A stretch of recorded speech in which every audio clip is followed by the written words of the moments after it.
Welcome back. Well, the first thing that we need to get done today is to build the tops for these garden benches. Now, the solid top here on the left-hand side is just a simple glue up of 4 cedar boards.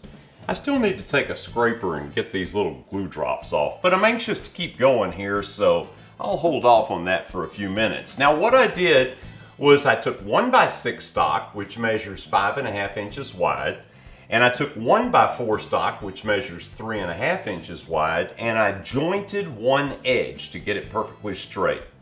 Then I ran it through the table saw and just skimmed a little bit off the opposite edge to get a glue-ready edge on those boards. And as it turns out, the wider boards turned out to be 5 3/8 inches wide, and my 1x4 boards turned out to be 3 3/8 inches wide.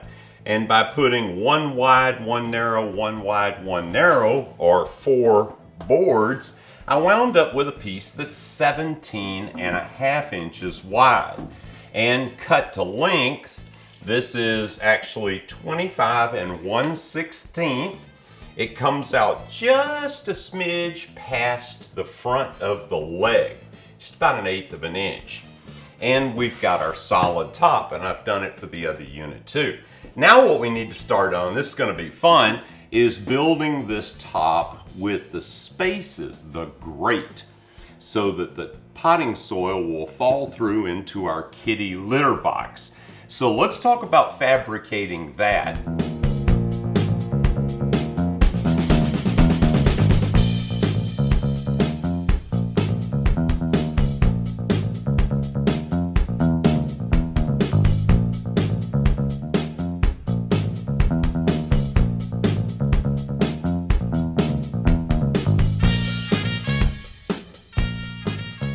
Okay, I sort of made an arbitrary decision to make the individual pieces of the grate 1.5 inches wide and to space those with 3/4 inch spaces between them, forming the grate where the potting soil and debris can fall through. And it wasn't all that arbitrary. I actually drew up a section to scale on a piece of paper and I looked at it and I liked the way it looked, so that's the way I went. So the first step is to rip a bunch of stock here to 1.5 inches wide. Then you need to take all of your scraps and rip pieces to 3/4 inches wide. And the key here is to make sure that you get these pieces square, or you're just going to spend all your time marking which edge is which. The way to determine if something is square like this is to take 2 pieces and lay them down side by side and feel. If there's no ridge, then turn one of the pieces. Whoops, still no ridge. Turn the other piece, no ridge, they're square. Once you get those pieces cut to width, then it'll be necessary to cut them to length. And a couple little tricks there, because this can be kind of touchy cutting these short pieces to length. But first, let me zoom in here and show you the layout. All right, now I'm fabricating for 2 of these. You may be just fabricating for 1, but I've got a bunch of extra pieces over here because of that. But this is basically the layout. There are 8 pieces 1.5 inches wide, and then there is a 3/4 inch piece between each, forming the grate. And you'll see that here at the front, these spacer pieces are longer. In the back, they're shorter, and that's because the top overhangs the frame a little bit in the front, and the kitty litter box goes pretty close to the back here in the back. You'll also notice that these 2 pieces out here on either side, total of 4 pieces, are longer, and that's to accommodate the curve of the litter box so that stuff isn't falling through the grate and missing the litter box. So we've got all the pieces cut. Let me just go through a couple of steps here with you on cutting these to length, and then I'm going to show you the trick for gluing up all these pieces and getting a good fabrication. All right, when cutting this 3/4 by 3/4 stock, you're going to get down to some very short pieces. Some of the pieces in the back are 1 3/4 inches long, so that's really short. You want to do this safely. The first and most important thing you can do from a safety standpoint is put yourself a backer board on your miter saw. And a backer board, all it needs to be is straight and square. Put it on, screw it into the back of your fence, and then make your one cut through. Just plunge and cut right through the backer board, and that will be your guide as to where your cut is going to be. But when it comes time to cut those little 1 3/4 inch long pieces, you don't want to be measuring for every single piece. So what I did was I got a spacer block. And I drew on here a little arrow so I would know which end and everything of the spacer block I was using. I measured out my first 1 3/4 inch cut. I set everything up, and then I set the stop block to accommodate this spacer block. Now I'm going to move over here, and you can see, because I'm left-handed, what I do is I put this in, shove the board up to that, then remove this and make your cut. The piece will not fly to the back because you've got this zero clearance fence, and your cut will be nice and smooth, and even the exit of the cut, the tear out will be reduced because of this zero clearance fence, and you'll get nice, clean, safe cuts, and your hand holding the workpiece is completely out of the way. Now, I don't mind telling you that edge gluing and clamping this up and getting everything straight is a little intimidating because there's an awful lot of pieces. So what I'm going to do is I'm going to do this in stages. And I'm going to work from right to left because I'm left-handed. You'll see why in a second. You could easily work left to right. It doesn't really matter. But what we want to do basically is glue this up and set that aside. And then glue this up and set this aside and keep working across until we get our 8 pairs glued up and ready to go. Then when we glue everything together, it'll be much easier. And the way I'm going to do this is to avoid clamps. I'm going to use 23 gauge pinner. I've put some glue here in a bowl simply because I'm getting tired of squeezing the bottle. And all I'm going to do is I'm going to put this down, get it nice and flush here on the end, squeeze that together, and shoot in a couple of 23 gauge pins.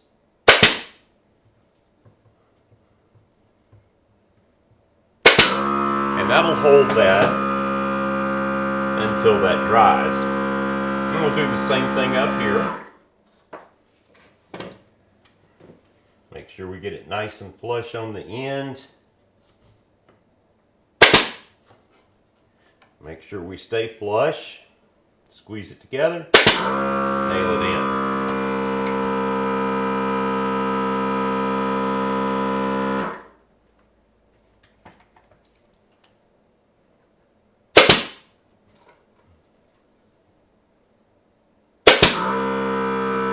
Going to work our way right down through the stack, and then once those are set up, then we can come back and glue all of these together at one time.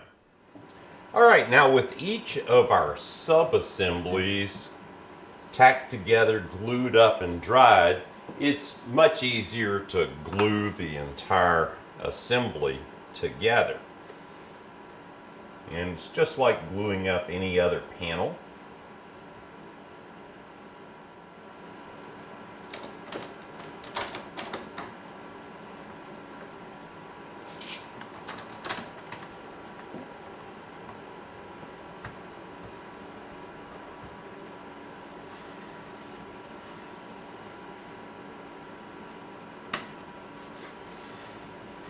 And there we go. Clean up a little bit of this glue here on the show side.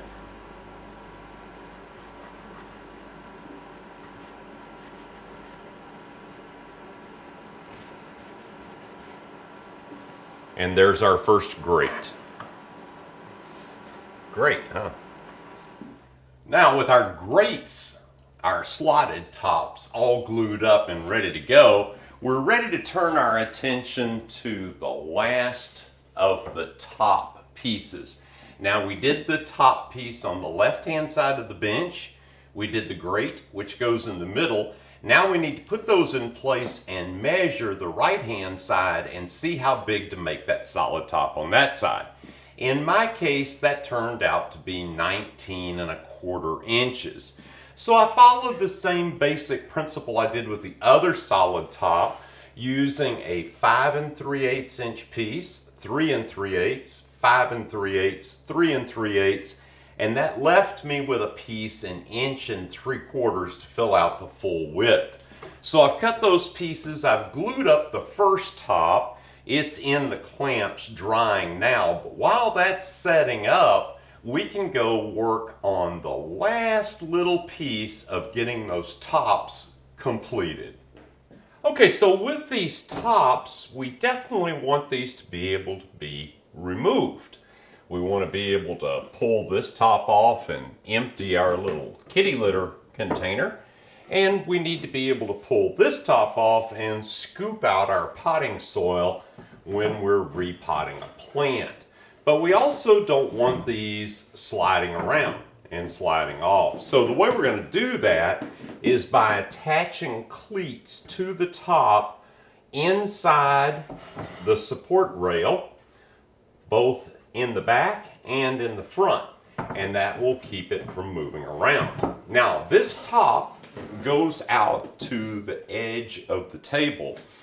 So our cleat needs to be measured from the inside of that table rail. So the first thing that I'm going to do is I'm going to remove the grate, and I'm going to sneak my tape measure in through the back, underneath, and the measurement is 16 5/8 inches. 16 5/8 inches to the inside of the table rail over here on the end. So we want to remember that dimension. And then if we look at this underneath, we can see that we have space here. Actually have a little over 2 inches and a little over 2 inches. We don't need that much, so I'm going to cut these pieces 1.5 inches wide. We'll cut them to length, and then we'll fasten them to the underside of the top, and that'll keep it from sliding back and forth. Now, to get those positioned is going to be a little interesting, but you may recall, you may have even questioned, how come I haven't attached these? Well, the reason is because by taking this off,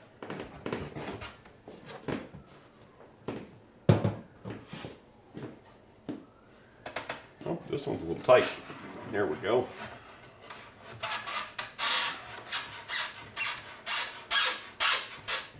Looks like the humidity has swelled up the wood just a little bit. All right, by taking that off, I can put the top in place, and then I can go underneath and position the cleat in exactly the right spot, mark that, then turn the top over and attach the cleat. So let's get to work on that.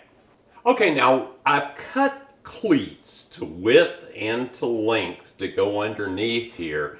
And what I did was I measured in 2 inches from each end, and I drilled a 1/4 inch clearance hole. Now, the wood screws that I'm using at their very thickest point measure 3/16 of an inch. That's thread to thread at the widest point. So what that's going to do is that's going to give us room for this top to expand and contract. It'll be plenty. I've also marked the location of a center hole. That'll be with our 7/64 bit and countersunk head, just like we've put in all the other screws, because the one in the middle doesn't need to be, there's no contraction or expansion that we have to take into account there.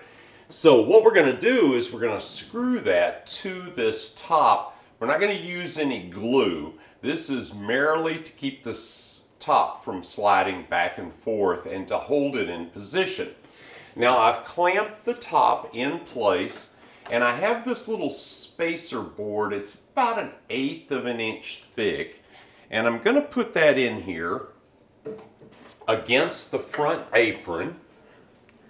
And what that's going to do is just give me enough space so that it's easy to remove the top and put it back on. And then I'm going to put our cleat in place, but rather than kill myself trying to get underneath here and screw it in and everything, I'm just going to put a couple of 23 gauge pins in, and that'll hold it, and then I can pull the top off and put the screws in comfort. I'm going to go ahead and put the back one in place, and it's going to be flush to our cleat in the back. The wiggle room will be in the front. And again, I'm just going to tack that in place. And if you're thinking that these little 23 gauge pins will interfere with the seasonal movement of this wood, they won't. You can bend them with your pinky finger. Okay, so now we'll just lift this off, and we can see that our cleats are in place. So all we got to do is put our screws in. All right, now if anything is going to happen between now and cold weather, these are going to shrink just a little bit. It's pretty hot and humid right now. So what I'm going to do is I'm going to actually put these screws to the outside of this clearance hole, and then if the boards shrink, it'll pull the screw this way in the cleat and give it some room there. And again, this clearance hole is 1/4 of an inch, and I did countersink it so that it will go in flush. I'm going to do the same thing here. Put it on the outside edge of that clearance hole and just carefully run it in.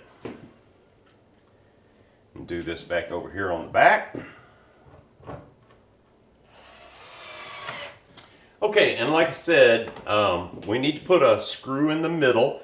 As it turns out, the middle is pretty close to one of the joints, so it's just a little off middle, but it's, you get the general idea.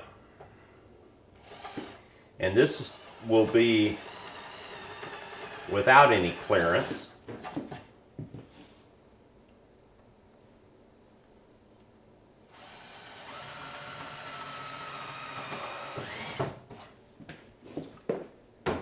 And we'll countersink these.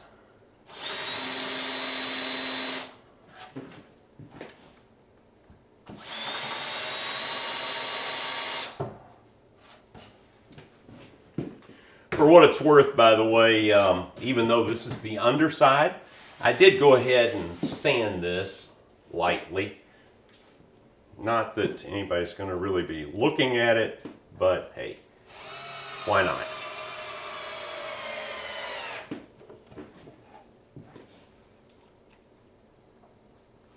And these again are the 1¼ inch stainless steel screws. And there we go. So now, when we put this top on, it's going to nest right into place. And it's got a little bit of wiggle room, but it's not going to fall off. Now we need to do the same thing with the one with the grate. However, we've got a little bit of an issue here in the fact that because of the way the kitty litter box is shaped, we really can't go all the way across, and we really don't need to. If we just use 1½ inch wide pieces like we did here, and only run them right here and here and here and here. It's going to be just fine, and we don't even have to worry about contracting and expanding because they'll be separate pieces. So we're going to cut 4 short pieces, position them the same way, screw those in, and that will make our grate where it won't slip out of place but yet still be easy to remove. All right, well, I've got the cleats in the 4 corners in the proper location, 2 screws in each, and that allows our grate section of the top to nest right in position just like that. The next step will be to take the top piece that's in the clamps now as soon as it's dry and attach cleats front and back just like we did on this section, and we'll have the top finished for our garden bench. So the next big construction step is to put in our shelf across the bottom. The shelf is going to be rigidly attached, and that's going to firm up this entire structure. Unfortunately, we're going to have to do that in the next video because we've run out of time. But in that video, we'll get the shelf in and we'll get all the decorative touches done that'll really make this a pretty garden bench. I look forward to seeing you in that video, and thank you so much for watching this one.